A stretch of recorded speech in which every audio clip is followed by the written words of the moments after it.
Sam here from Gamers Review Games, and in this video, I'll be talking about the games that broke my gaming slump and how they did it. Mount & Blade 2 Bannerlord has quickly become one of my favorite games to play on PC lately, which is surprising as tactics games are not normally my thing, but I think that was what was so special about Bannerlord. I wanted to try something outside of the standard linear story action adventure grind I'd been on. Bannerlord is still an RPG. I think an RTS might have been too far of a stretch for me, but it was a game that gave me a sense of control. Building my own army, conquering towns and castles, and building my own kingdom brought me a personal sense of achievement and joy, and also, who doesn't love a good large-scale battle? The focus was less on powering through a story and trying to see every square inch of the map, but rather a leisurely ride through a fictional land where I decided what I wanted to do and when. Whether I wanted to do some trading or blacksmithing to build up my gold, raid villages and battle with nobles to strengthen my army, it was completely up to me. No time restraints and no real narrative limitations. I also found that the simple nature of the landscape was a big part of what kept me coming back. In a time where games are pushed to be bigger, denser, and just filled over the top with stuff, it was nice to play a game that wasn't trying to constantly throw new things at me. The map might be large, but not every inch is filled with overwhelming amounts of detail, which honestly gave my mind a sense of rest and ease as I trudged onto my destination to find that next battle or to defend one of my settlements. What Bannerlord gave me was space. Space to choose what I wanted to tackle next, space to grind the one playstyle if I so choose, and the sense that even when I fell in battle, it wasn't the end. It was just the start of the next chapter. That's why I've quickly amassed nearly 130 hours of play in such a short time. It doesn't even have to be Bannerlord though. For you, it may just be a game that offers freedom and space. No pressing matters, nothing that is screaming at you to complete several quests quickly, just a leisurely stroll through a simple environment that leaves room for you to take in your surroundings without bombarding you with a bunch of different features or visuals. Keeping in the simplicity factor, Nice Day for Fishing has also been in my rotation in the last little while, because I can't help but always have at least one XP farming title in the mix. But what made Nice Day for Fishing to be a real slump ender was just how well it made fishing, you know, the side quest or minigame in most large-scale RPGs, to be the main focus without being tedious. I was battling the monsters of the deep from a humble wooden boat with my upgradable fishing rod, and it was absolutely brilliant. It was a reprieve to simply enjoy casting a line into the water rather than having to frantically run from one objective to the next, bounding from quest to quest, wondering why I haven't finished a supposedly 50-hour RPG after 100 hours. Yeah, I think open world games might be part of my burnout, but with Nice Day for Fishing, it's not just the simplicity of the gameplay. Coming from the minds behind Viva La Dirt League, it's been so much fun reading through the silly dialogue that is very much in line with their other content. It's reassuring to think that after a hard day at work, I can come home, jump into my favorite gaming chair and just relax, line in the water and wait for a few bites. Already, I think it's become pretty obvious that simplicity has been key to beating the gaming slump. With the abundance of features and choices in many big AAA titles, I've honestly had a bit of decision fatigue, so playing the likes of Nice Day for Fishing removed that barrier for me, allowing me to just travel a simple side-scrolling path, doing the one thing that the game asks of me. My friend, for you it may not even be Nice Day for Fishing, but finding a title that has low expectations and a one-task structure may be a key part of what makes gaming that fun hobby that you have carried for so many years. Hey, thanks for finding this channel. I'm building this from scratch as a one-man team with a single goal, dropping high-quality lists for you every single week. By subscribing now, you aren't just a number, you're an early supporter helping me hit that weekly schedule faster. So thanks for being here. Okay, go with me on this one. Power Wash Simulator 2 is actually the ultimate palette cleanser. Now, it might look like a simple cleaning sim with a rinse and repeat formula, but there is way more than meets the eye here. When you're in a gaming slump, the biggest hurdle is often just starting. This game fixes that by giving you a direct visual sense of progression that is honestly incredibly satisfying. You're literally watching the dirt and grime disappear in real time as you wash down vehicles and buildings. You earn some coin, upgrade your equipment, and suddenly you're tackling bigger jobs even more efficiently. Every time you approach a new job and see an object completely buried in sludge, your brain goes, "Geez, I wonder how long this is gonna take." But the game encourages you to just start small. You wash one window, hear that delightful, and that lets you know it is completely clean. Then you move on to the windowsill. And before you know it, you've washed down the windows, walls, and even the roof. The scene is suddenly bright, the colors are in full view, and you get to take a moment to appreciate your work. If that isn't satisfying enough, the game gives you a quick flashback recording of your progress. This high-speed time-lapse of your character zipping around while the dirt vanishes is a great way to see how far you've come in a very short space of time. The lack of a fail state also means that you can just keep going till the job is done. No time pressure and no specific requirements. If it's clean, you've done a good job. Power Wash Simulator 2 may not be an action-heavy title like many of the others on this list, but it perfectly encapsulates exactly what a game like this is trying to achieve. It occupies just enough of your brain to stop it from wandering or feeling bored, but not so much that it feels like work. This one is an ideal choice for an I want to listen to a podcast, but I need to do something with my hands kind of game.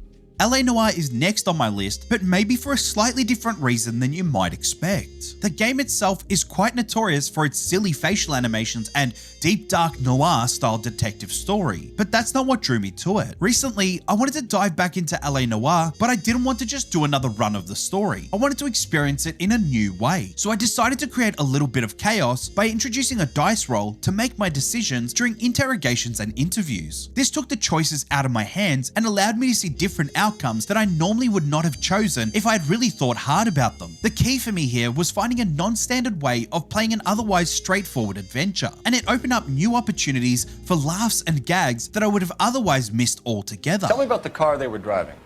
It was an old Ford. I didn't catch the license number. You didn't, did you? Oh, I can throw some doubt into the mix now. Let's see what he says to You that. gonna tell me what I want to know, or do I have to drag it out of you? You should learn to talk to older people with some manners, you son of a bitch. There is nothing quite like hearing a witness statement that is obviously true, but the dice says they're lying, so you must treat the witness as hostile. Finding new and creative ways to approach LA Noire really helped me to get a new sense of excitement and joy out of the experience. And maybe that could be the same for you. Friend, why not try to take a game that is installed on your favorite platform and add a dice roll to the mix, or add a specific condition that limits how you play the game for a different style of challenge. Like, you could imagine playing Assassin's Creed 2, but you actually have to be stealthy for a whole playthrough, or Batman Arkham Asylum, but grappling isn't allowed. These challenges open opportunities for new perspectives for already well-loved titles. Next up, it can be really good to play something with a simple, repetitive formula. For me, that's EAFC 26. It's a franchise I know well, so I can switch my brain off and let muscle memory do the work. Sometimes, a gaming slump comes from an information overload. Do I really want to dive into another 100-hour RPG where I have to explore every corner of the map? Or am I really in the mood for an intense narrative experience packed with twists and turns? I'm not saying these things are bad, quite the opposite. But when I've already had an information-heavy day, the last thing I want is to bombard myself with even more. That's why FC26 works so well. It's a game I know inside and out, so I don't have to think much to enjoy it. I know, insert you don't need a brain to play sports games, but honestly, something repetitive like that can be exactly what you need to unwind at the end of the day. Another shout is WWE 2K26. Sports sims can be a great option for mindless fun. It's that simple rinse-repeat loop that lets you jump in and out at your own pace. Instead of coming home after a long day's work, looking at my gaming collection and picking up something I've already started and dropped twice whilst thinking, am I really going to restart this narrative-driven RPG for the third time? I can just play a couple quick matches, get my feel, and get on with the other necessary tasks of the evening. These games are great because they never require a big commitment. You won't feel bad for only having time for 1 or 2 matches, because you can progress at your own leisure. There is no story you'll miss, and you won't fall behind the curve if you haven't played in a while. By the way, links to these games are in the description and comments below. I'm not sponsored, but those affiliate links give me a small kickback that keeps this operation running. Huge thanks if you use them. Now back to the games. Next up, this one is for those of us who want a cozy walk to the next task rather than a hectic sprint into the next action set piece. Coral Island gives you the chance to explore a charming town, meet the locals, take on low-stakes adventures, and most importantly, build a financially sustainable farm. If you have played Stardew Valley, you know exactly what kind of gentle, comforting loop this game offers and why it ended up on this list. Coral Island is built around calming, repeatable routines, watering crops, tidying the farm, chatting to the locals, and light crafting that feel productive without demanding intense grinding, ridiculously challenging boss fights, or over-the-top level design and tedious inventory management. This kind of gentle momentum is perfect for crawling out of a slump. You are never pushed in a direction. The choice is yours, and the best part is there are no wrong decisions. You always have something obvious to do, but you're rarely forced to juggle 10 urgent objectives. It's more of a choose a cozy task rather than optimize a bloated quest log. Even even short sessions move something forward, whether that is upgrading the farm, deepening relationships, progressing the town, or improving your gear. You still get that dopamine hit of progress, but you're not signing up for a 60 to 100 hour narrative mountain. When you're burnt out on grim stories, competitive stress, or dense mechanics, Coral Island's warm presentation, the color,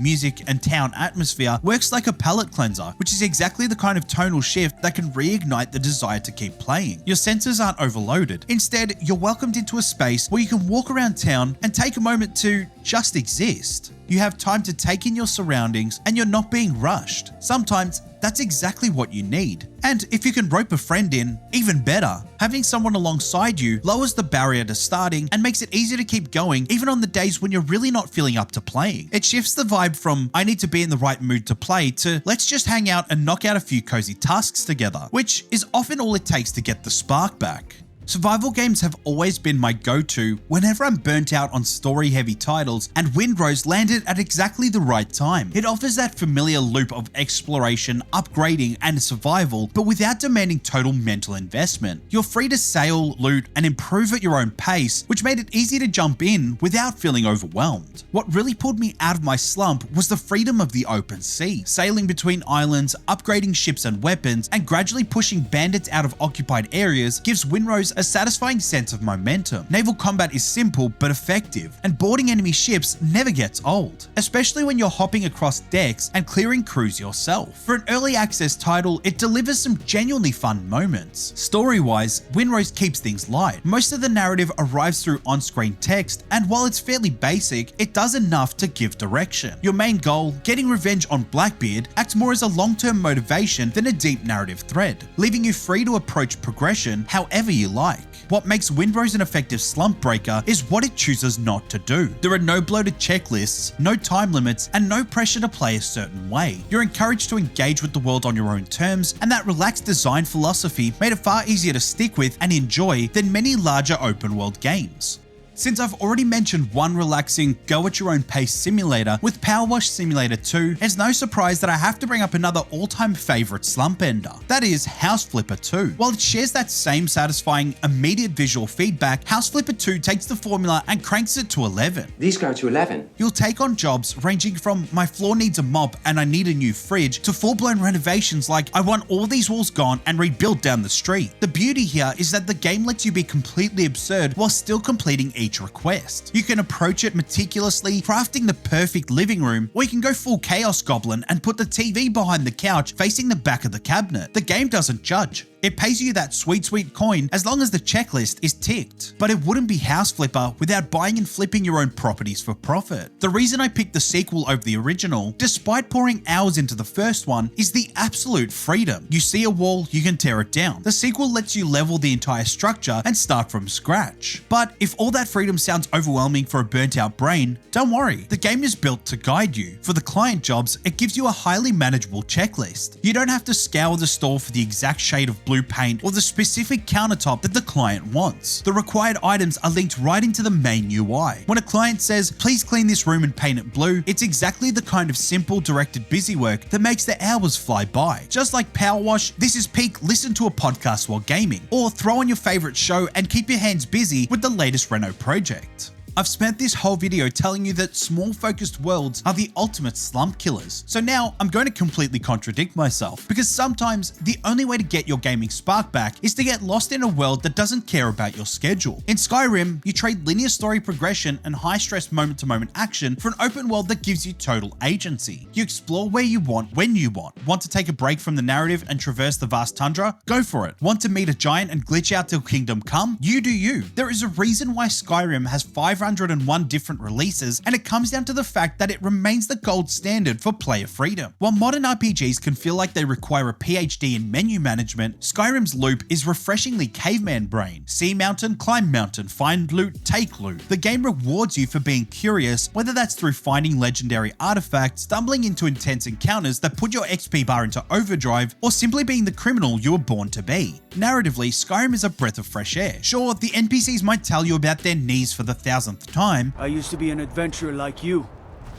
and I took an arrow in the knee. But the world itself tells better stories through a well-placed skeleton in a cave than most scripted cutscenes do. It's a masterclass in providing innovation rather than obligation. You're constantly meeting intriguing NPCs or creating as much chaos as you can muster before being put in chains. The possibilities are nearly endless because the game takes off the limits. You can be the noble hero, the most feared mage to ever graduate from the College of Winterhold, or do what 99% of us eventually do: crouch in a corner and become the world's most feared stealth archer. And that's all before we talk about the modding. Skyrim isn't just a game anymore, it's a platform. It is supported by such a massive community that even if you've seen every inch of the base game, you could turn the classic into a 2026 survival horror masterpiece or even a Viking epic. It's the only title in my library that can become a new game every time I feel bored. It's the game that refuses to let you be in a slump. Since the modding scene is basically its own industry at this point, I want to hear from you. What is the one essential mod that you absolutely cannot play without in 2026? Drop your recommendations below so I can add them to my next load order.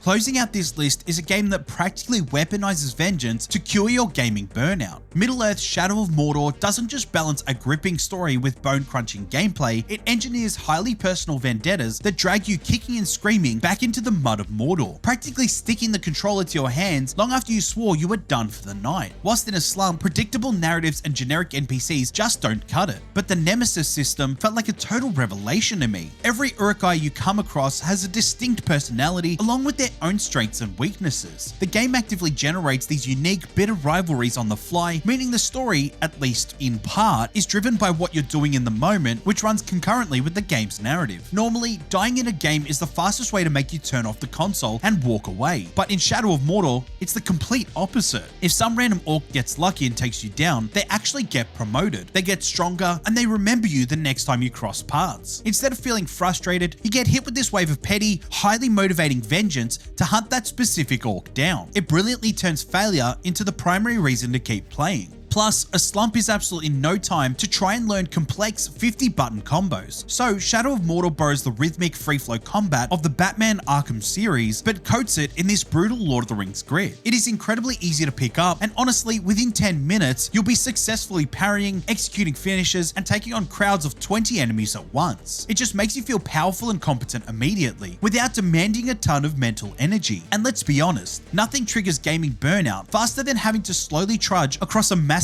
empty open world. Thankfully, Talion moves like a wraith-powered superhero. You can sprint infinitely, vault over ruins, and scale massive towers in seconds without ever having to micromanage a stamina bar. The momentum is constant, and despite being set in one of the most lore-heavy universes of all time, it doesn't force you to sit through 3 hours of exposition before letting you actually play. It gives you a quick, brutal intro and then drops you straight into the action with a sword. It respects your time and lets the gameplay carry the weight, which is exactly what you need when you're feeling a little low. Still needing a pick-me-up? We've got plenty more gaming lists just like this one, so check out the video on screen now.